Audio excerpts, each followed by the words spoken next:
Muitas empresas e universidades do mundo estão realizando experiências para o desenvolvimento de veículos autônomos. E o Brasil não fica atrás. 3 grupos de universidades brasileiras estão desenvolvendo projetos e o mais avançado está em São Carlos. O projeto chama Carina, que é Carro Robótico Inteligente para Navegação Autônoma. E a ideia do projeto é desenvolver um veículo que pode navegar nas ruas sem a necessidade de um motorista humano. O Carina 2 funciona basicamente com um GPS para manter o carro na rota pretendida, uma câmera 360 graus com 2 lentes, que identificam a luminosidade e a forma de pessoas e animais, 2 radares a laser, um no teto e outro na frente, para localizar obstáculos no caminho, além de 2 computadores, um com alto poder de processamento de dados, que fica no porta-malas, e outro, menor, localizado no porta-luvas, que serve para acionar todos os hardwares do carro.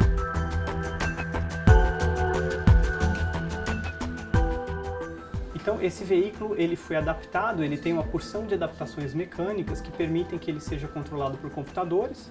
Tem diversos tipos de sensores diferentes, como câmeras, lasers, GPS. Ele tem computadores embarcados dentro dele e tem uma porção de sensores que funcionam como os olhos desse veículo. Então esses sensores eles são usados para identificar as faixas de trânsito, para identificar outros veículos, as pessoas, né? E de acordo com as informações que os computadores recebem desses sensores, os computadores tomam decisão do que o veículo deve fazer.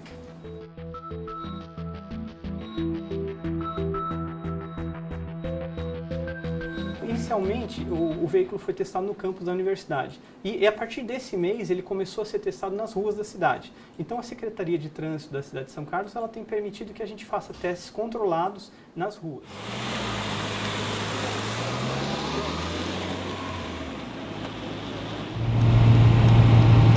Então aqui a gente está se aproximando de uma curva, né? Ele já diminui a velocidade, ele sabe que ele tem que fazer a velocidade a curva numa velocidade um pouquinho menor.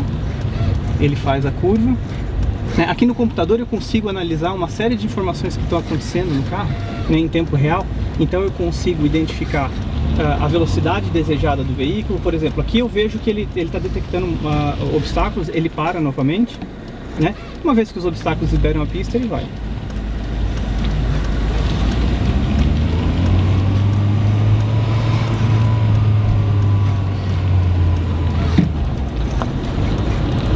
Então ele mantém uma velocidade relativamente alta, ele é um veículo bastante seguro hoje em dia.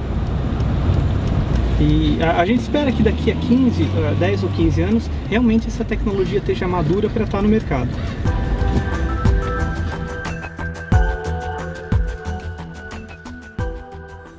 O carro ele conta com 2 câmeras, sendo que uma delas tem 2 lentes, é uma câmera estéreo que imita o olho humano. Então ela enxerga as cores, a textura e ela estima a profundidade de cada pixel da imagem. E ele tem uma outra câmera que na verdade é um conjunto de câmeras que consegue uma imagem em 360 graus do ambiente. É como se existissem 12 programas de computador que são executados ao mesmo tempo dentro do carro e eles se comunicam entre si. Então ele consegue planejar a trajetória dele, ele consegue identificar obstáculos, ele consegue se manter uma distância segura de outros veículos, ele para por exemplo, se um pedestre atravessar na frente dele, mas ainda tem um trabalho longo pela frente.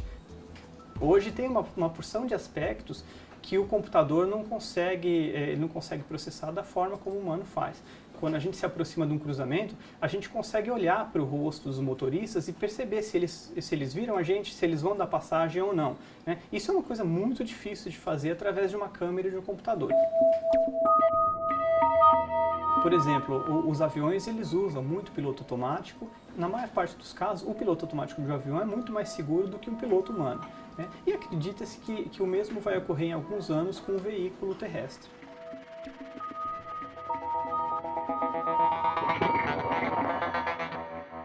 É intratável que as grandes cidades continuem aumentando a frota de veículos da forma como é feito.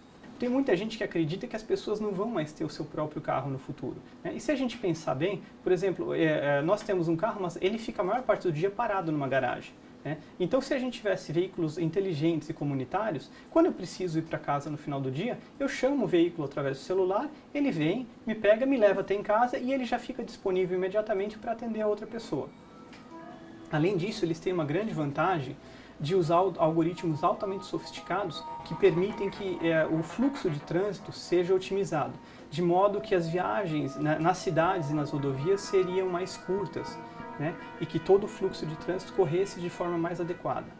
Além das aplicações urbanas com as quais a gente trabalha, existe uma porção de outras aplicações para esse tipo de tecnologia, e uma delas que tem um grande apelo no Brasil é a área agrícola.